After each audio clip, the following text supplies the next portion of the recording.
Hello, Richard. How are you? Good afternoon, Tiara. Good afternoon. Fine. Yes. So I'm going to go ahead and introduce what it is that we're doing today.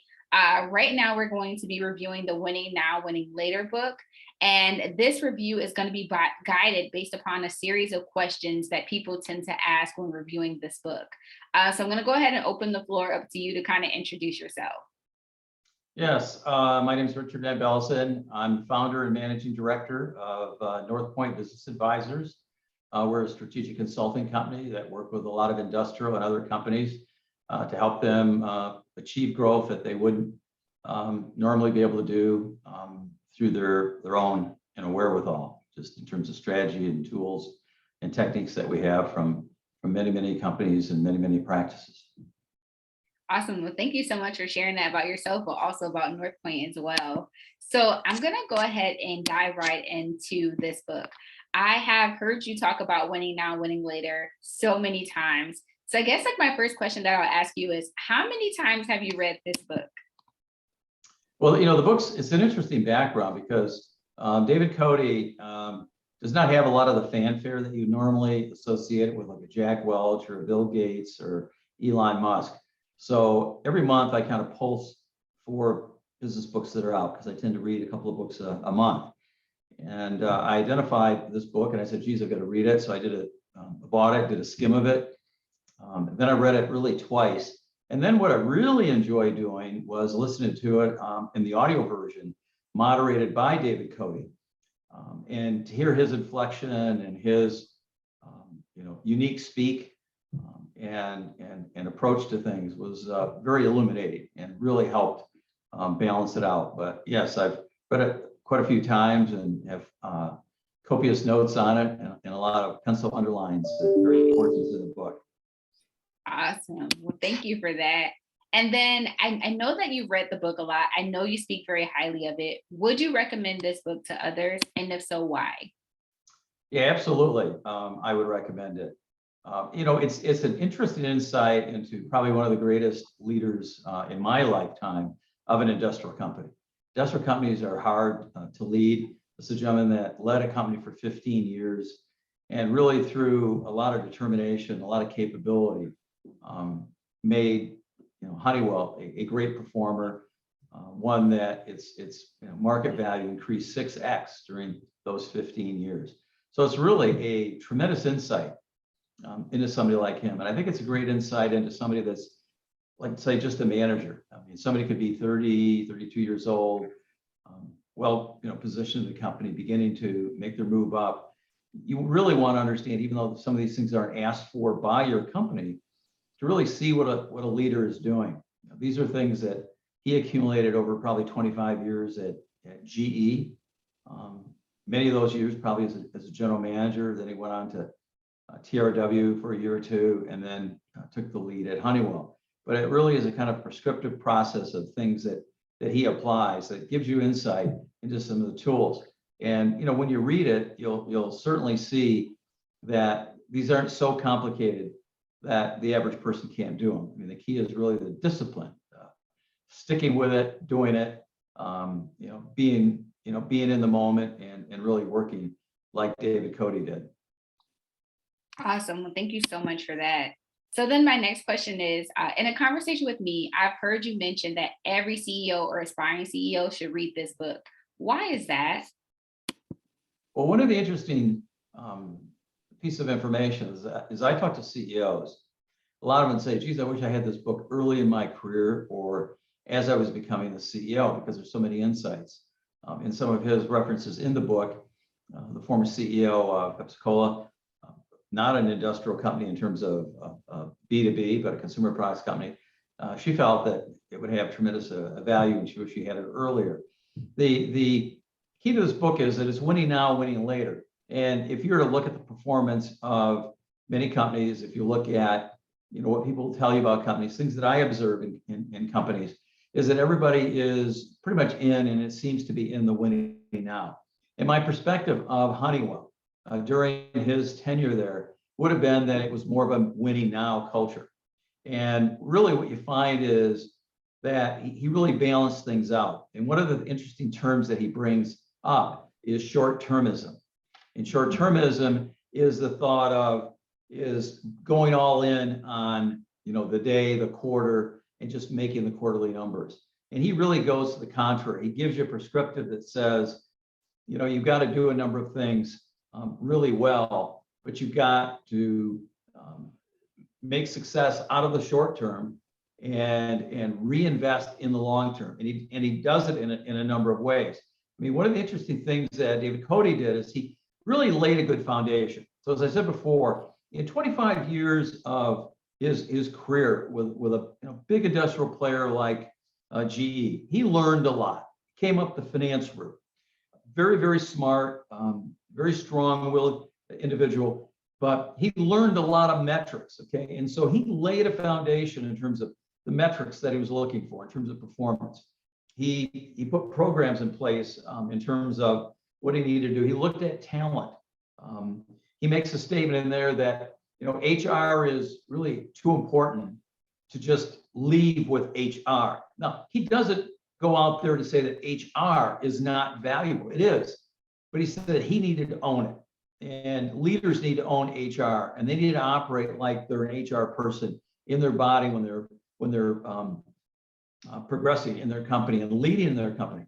So he would talk about knowing the top 300 people and knowing them well. So if somebody were to leave or something were to happen, he always had a ready knowledge of those 300 people. The other thing that he built in there in terms of the good foundation was he built a performance culture. And I think the performance culture that he talks about, and he talks about the trick is in the doing. One of the things that I really liked about what he did is that he asked very, very good questions. He's a very curious individual. He's a very focused individual. He's a very hard-driving individual, very demanding. And he asked good questions. But I think one of the things that he did lay in a foundation was that David Cote is a great trainer. He's a great coach. It would be tough to be on the other side of him in operating reviews and various performance reviews. But I think the value is that you come away very prepared and you have somebody there that really cares about your performance. You need to set your ego aside and say, this person's trying to help me. Let me work with this great leader. But his questions are incredible. The other thing in the winning now, winning later is the invest and grow. So he was able to invest because he was able to really cut costs and continually restructure his organization and really work on that in a diligent way. But he looked at really some growth aspects of his company. And so if you look at R&D, and if you look at it on a growth basis, they grew quite rapidly. If you're to reset his growth, it was probably 3x of what it was when he inherited the company. So he reinvested in R&D at a very, very high rate. And then he paid attention and really expected other people to pay attention to the customers. What are the customers saying? What's the market saying? What do they want? How do you know that they want these things? And how do we pick the right growth priorities that we need to have in place? And again, one of the things that allowed him to invest in growth is one of the pet things that he had is, can you grow the business? And some of the things that we've done in our consultancy is grow a business without growing its fixed cost. Can you get 5, 6, 7% without increasing your fixed cost? Now, that's a challenge, but that's something that he was able to really gain out of the company. The other thing that I thought he did really well is that he was able to upgrade the Honeywell portfolio. And he goes through that in great detail. He goes through that more than some of the growth aspects.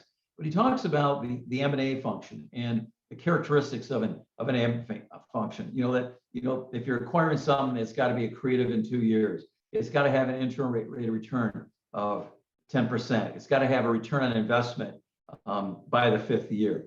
All up, all in that number. Those are very key points to set in terms of looking at companies, having a good pipeline, and then having the filters that people throughout the company could certainly understand. And then the exciting thing that I learned, in terms of wrapping it up, is that he really talks about how to protect your investment. It is really a beautiful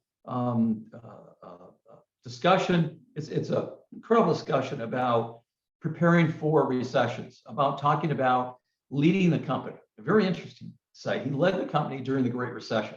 And in 2008, 9, it was a time when most CEOs, most leaders didn't have a playbook for how to run something when the future was, was very cloudy, and it was a situation that nobody in their business career, nothing that they could really read about, and really there was no understanding of what the end and what coming out of it would look like. His ability to stay calm and navigate through that period of time was a good example of protecting, the investment. And the other part that I thought inside of protecting the investment was the transition. So he talked about the 2 years of preparing for who was going to follow him. He selected somebody that came in from an acquisition, the company called Metalogic, a gentleman named Darius Adamczak. He eventually became a leader, but during the 2 years before David Cote left, Darius Adamczak was working with him. There was no doubt about who was leading, what they were doing. He was prepared. And if you can see how well Honeywell is performing today, several years now since the transition under Darius Adamczak, you can see it was a very smooth transition. And so we all have children, we all have legacy. One of the beauties that we can all have is that, we did a good job and we left and we can go into some form of retirement. But to leave the company in the good hands of a very capable leader who is achieving great things with Honeywell on his own and leading in his own way through Darius Adamczak is a tremendous testament to what David Cote did. Awesome. Well, thank you so much for that. So then that leads me right into my next question. And before I ask you that next question, I did want to say these times that you speak of where things are just very uncertain and not knowing where your company will go or what the future looks like sounds a lot like the times that we are living in now. So I think, Exactly. yeah, exactly. So I thank you for providing that context. So my next question is, what would you say was your favorite thing about the book? I know that you just listed, quite a few things and why you felt like it would be good for any CEO or aspiring CEO to read this book. But what would you say is your personal favorite thing about the book and or your biggest takeaway? Yeah, in terms of favorite things, takeaway, I mean, there's a couple of things. It'd be hard to pick one. One thing that I liked, and this is really cool stuff, is he had a process. He had a very copious process. He had a thing called X days. Every quarter, he blocked out a year ahead. He tells administrative assistant, executive assistant, I need to block these days in the calendar. So nobody knew to schedule them. He would book 4 to 6 X days. These are days where nothing was planned on his calendar other than his time to think and ponder about his company, about himself and where the company was and what they could be doing. And what enabled those X days to be productive as well is he had something he called the Blue Book. And the Blue Book is where he took notes as a journal about things that he wanted to work on. How he organized it, I don't know, but he kept a lot of notes. And those notes allowed him to determine what he might want to work on a particular X day. And I think what's beautiful about that is that a lot of leaders are very, very busy. They work hard at the calendar. They're all bright. They all work hard. They all pay attention, mostly the right things. But to free up this kind of time, it's a lot of time. Because if you look at it, it could be 16 to 24 days a year. That's a lot. That's a lot. It could approach one work month. Not that his typical work month was like anybody else's work month. I'm sure they were 24/7. But his ability to take that break, think and ponder about Honeywell and where it needed to be,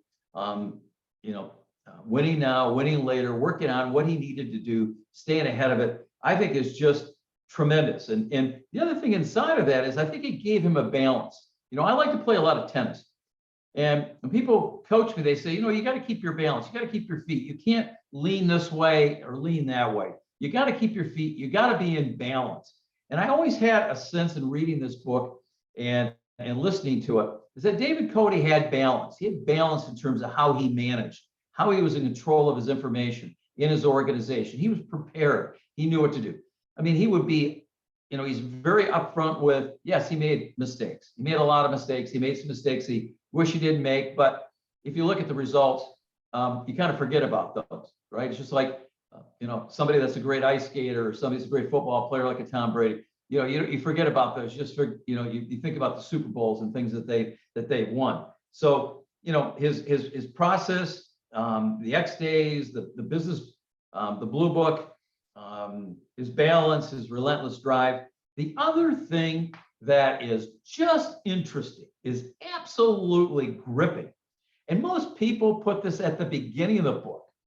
He puts it at the end of the book. It says epilogue. And it really is an emotional thing. And listening to the book and hearing him talks about his dad. His dad, he grew up in Pembroke, New Hampshire. His dad was a mechanic. So he had a gas station, the whole thing with a mechanic. He had a couple of bays, and he was able to, be at the family business and observe his dad deal with customers. And he was able to talk to his dad. Now, a lot of his promise came probably after his dad passed away, but it's just the insights, and to hear the stories of, how his dad dealt with a customer and how his dad handled that, and said, David, sometimes customers are right, and sometimes, you just got to check it in and not overreact.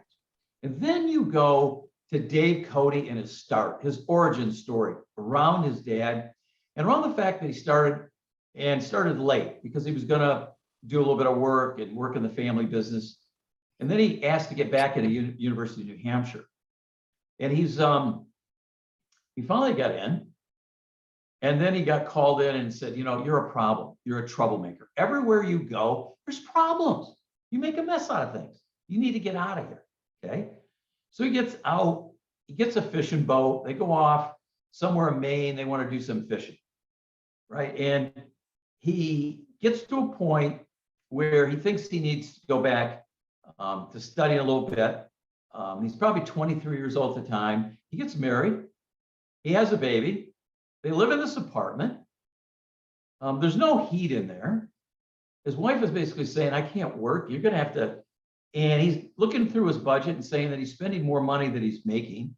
He's got to buckle down. And he really gets back in, and he begins to work and go to school at the same time. And rather than, get his B's and some C's, and the last term he was there, he had, as he says, a 1.8 grade point average.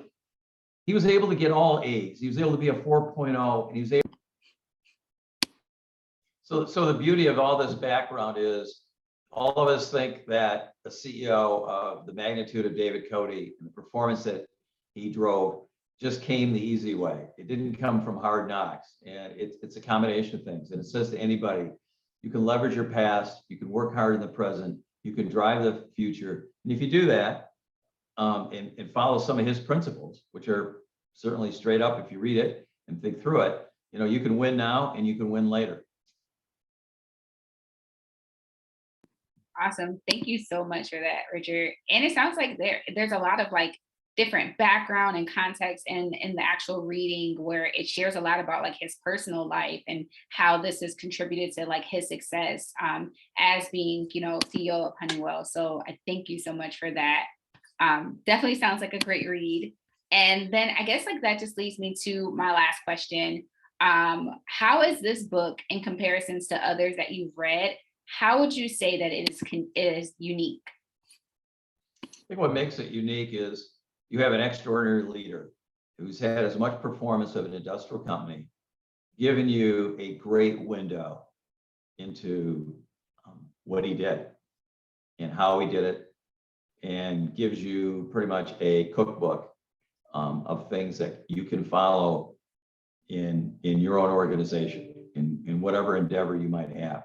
And having that insight from that kind of a person, particularly if you're looking at industrial companies and leadership, it's unique. It's rare. It's a rare insight that one gets. And I think his openness, and then picking up on an audiobook as well as reading it to hear his inflection and his unique New Hampshire accent is interesting and funny. Awesome. And then, you know what? I'm going to throw in like a curveball question in there because I know that you are the CEO of your own business. And I know that with people, when we're reading books, we try to look for gems that we can take away, like tangible items from the book. And when speaking of things that are tangible, how would you say, or what would you say are some things that you took away from this book that you've implemented in your own business as a CEO? My view of that is that it's really having this relentless focus and then taking time away to have some time to prepare. Because part of the winning now is you can't get to the long term unless you do good things in the short term. But while you're in the short term, you got to carve away some performance numbers, some revenue dollars, and some profits that you can reinvest. Similarly, executives need to carve away some time just as much because that's a real asset. And most executives say they can get their money back, but they can't always get their time back.